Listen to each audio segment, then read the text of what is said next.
ముఖేష్ మమ్మల్ని బలవంతం చేస్తే పార్టీలో తాగకపోతే తప్పుగా అనుకుంటాడని వీడే బలవంతం చేశాడు.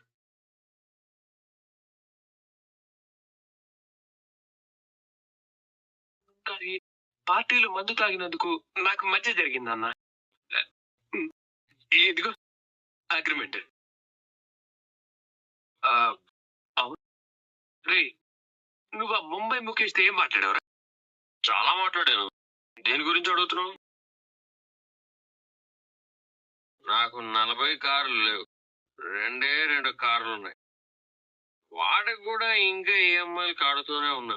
నేను కూడా అబద్ధం చెప్పిన మంచివాణ్ణి, నిజం దాచిపెట్టిన చెడ్డవాణ్ణి. అవును కదా, చెప్పేశాను కదా. కుంప ముంచేశాం కదా, వీడి దుంప తెంచేశాం కదా. అయితే అది కల కదా? కాదు, కానీ అయితే బాగుండు. మొత్తం చెప్పారా? నువ్వు ఆడించిన నాటకం మొత్తం చెప్పేశాడు. నాటకం ఏంట్రా? ఎందుకు ఏదో మునిగిపోయినట్టు అలా కంగారు పడుతున్నారు?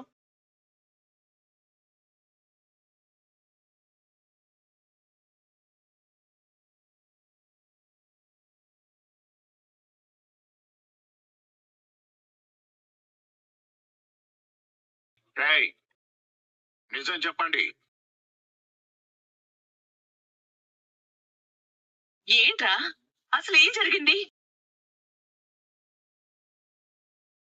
వీడికి డీలర్షిప్ వస్తుందని ఆ ముంబై ముఖేష్ ని పార్టీకి పిలిచాడు.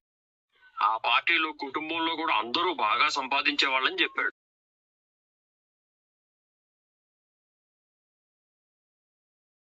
నేను 40 కార్లకి ఓనర్ని, ట్రావెల్ ఏజెన్సీ నడుపుతున్నానని, వీడు హోటల్స్ మీద హోటల్స్ కట్టి హోటల్స్ బిజినెస్ చేస్తున్నాడు, మీనా భారతదేశం అంతటా ఇంగ్లీష్ పూల బొకే షాప్ నడుపుతుందని చెప్పాడు. నాకు 2 డబ్బింగ్ స్టూడియోలు ఉన్నాయని, ఆంటీకి ఏకంగా డాన్స్ అకాడమీ ఉందని ఇన్ని రకాలుగా చెప్పి ఆ ముఖేష్ దగ్గర తెగ బిల్డప్ ఇచ్చారు. కానీ అంత అబద్ధం అని బాలు చెప్పేసాడంటున్నారేంటి? రే మనోజ్, ఏంట్రా ఇదంతా? అబద్ధాలు. మొత్తం కుటుంబాన్ని ఇలాంటి ఫ్రాడ్ పనులోకి దించావా? ఇన్ని నాటకాల, ఇన్ని అబద్ధాల. కానీ ఆ ముంబై ముఖేష్ నీ గురించి చాలా గొప్పగా చెప్పాడు నాన్న. మీ కొడుకులుగా పుట్టడం మా అదృష్టం అన్నాడు. దాంతో నాకు తప్పు చేసినట్టు అనిపించింది. నీ కొడుకులుగా పుట్టినందుకు అబద్ధం చెప్పడం మోసం చేయడమే అవుతుంది అనిపించింది. అందుకే అందరి గురించి ఉన్నట్టు చెప్పేశాను. ఎంత పని చేసావురా? అంత కష్టపడి అంత ఖర్చు పెట్టి ప్లాన్ చేస్తే అగ్రిమెంట్ చేతికి వచ్చాక నిజం చెప్పి నిలువురా ముంచేసావు కదరా. రే, నువ్వు కూడా పక్కనే ఉండి చెప్పరా? జెంటిల్మెన్ అడిగితే చెప్పాల్సిందే అన్నావు. అవును, నువ్వు చెప్పమంటేనే చెప్పాడు. ఫ్లో ఆపకు అంటూ ఎంకరేజ్ చేసినని చెప్పించావు కదా. అయితే మనకి అగ్రిమెంట్ ఇచ్చి మరి ఆ ముంబై ముఖేష్ వెళ్ళిపోయాడేంటి? అవును కదా.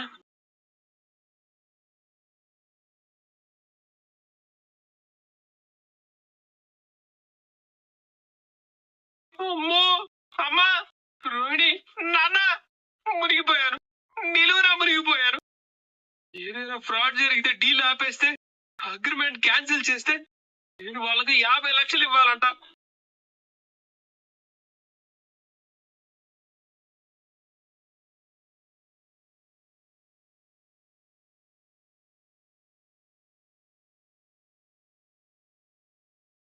యాభై లక్షలా? 50 లక్షలా? ఒరేయ్, అందుకే తాగున్నప్పుడు ఎందుకురా, మామూలుగా ఉన్నప్పుడు చదివి సంతకం చేయరా అని కూడా చెప్పాను కదరా. జెంటిల్మ్యాన్ అన్నావు కదరా.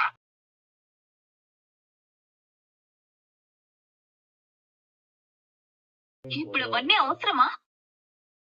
నీ వల్ల డీల్ క్యాన్సిల్ అవడమే కాదు, 50 లక్షల ఫైన్ కూడా కట్టాల్సిన పరిస్థితి వచ్చింది. సంతకం పెట్టొద్దని మీ ఆయనకి మా ఆయన చెప్పారంట కదా. ఆయన తాగితే ఎవరెలా ఉంటారో తెలుసు కదా. ఎందుకు మీ హస్బెండ్ తాగమని ఫోర్స్ చేయాలి?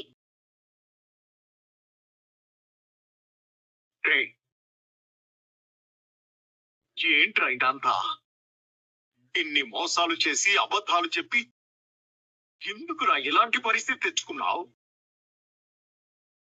అయితే వాడు నిజం చెప్పాలా? వాడు మంచి పని చేశాడు. అబద్ధం చెప్పలేక, నిజం దాచలేక మొత్తం చెప్పేశాడు. వాడి కష్టం అంతా వృధా అయిపోదా? ఇప్పుడు 50 లక్షలు కట్టకపోతే జైలుకు పోవాలి నాన్న. రేయ్, ముందు అతన్ని రానివ్వు. వస్తే ఏదో మాట్లాడదాం. ఇకనైనా బుద్ధి తెచ్చుకొని నిజాలు చెప్తూ నిజాయితీగా బ్రతకడం నేర్చుకో.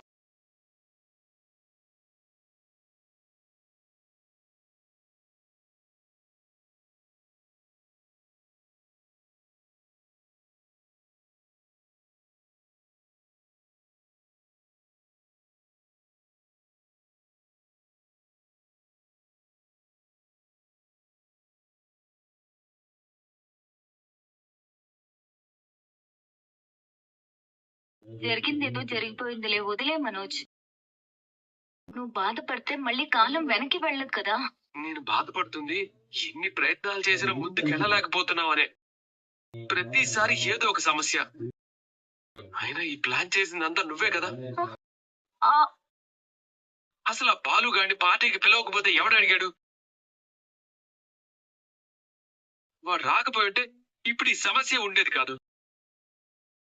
చుక్క నోట్లో పెడితే చాలు, కడుపులో ఉన్నదంతా కక్కేస్తాడు. అబద్ధం చెప్పి డీలర్షిప్ చేయాలనుకుంది నువ్వు నీ ఫ్రెండ్. మధ్యలో నన్ను లాగుతావేంటి? ఇంట్లో వాళ్ళని ఒప్పించడానికి ఏం చేస్తే బాగుంటుందో ఆలోచించి నేను సలహా ఇచ్చాను. దానివల్లే ఇదంతా అయిందంటే ఎలా? అది కాదు రోహిణి. ఇప్పుడు ఇప్పుడు ఇంత డబ్బు కట్టమంటే నేను ఎక్కడి నుంచి తేవాలి? నిన్న పార్టీకి కూడా క్రెడిట్ కార్డులో ఉన్న డబ్బంతా వాడేశాం. 1 రూపాయి కూడా లేకుండా గీకి కట్టాం. వాడికి ఇప్పుడు ఏం సమాధానం చెప్పాలి? పర్లేదులే, మనం అతను వస్తే మనం మాట్లాడదాం. మనం ఏం ఫ్రాడ్ చేయలేదు కదా. కావాలంటే అగ్రిమెంట్ క్యాన్సిల్ చేసుకుందాం. ఫ్రస్ట్రేట్ అయితే ఎక్కువ పొరపాట్లు జరుగుతుంటాయి. అదే కూల్ గా ఆలోచిస్తే సొల్యూషన్ దొరుకుతుంది. నా మాట విని నువ్వు ముందెళ్ళి స్నానం చేసిరా. అగ్రిమెంట్ మీద సైన్ చేశాక ఎవడు మాత్రం ఇరిటేట్ అవ్వకు మనోజ్. మావయ్య ఏదో ఒకటి చేస్తానన్నారు కదా. ప్రతి సమస్యకి ఏదో ఒక పరిష్కారం ఉండే ఉంటుంది. వెళ్ళి ఫ్రెష్ అయ్యరా, వెళ్ళు.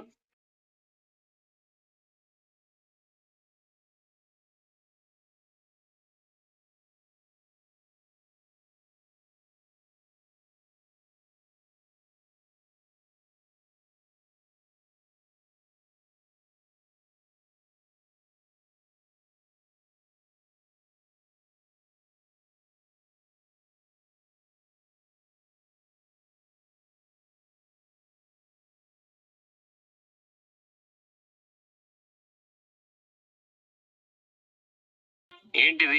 పాలా? పెగ్గులు. ఎక్కువకి బయట కనపడేసావా? ఇంత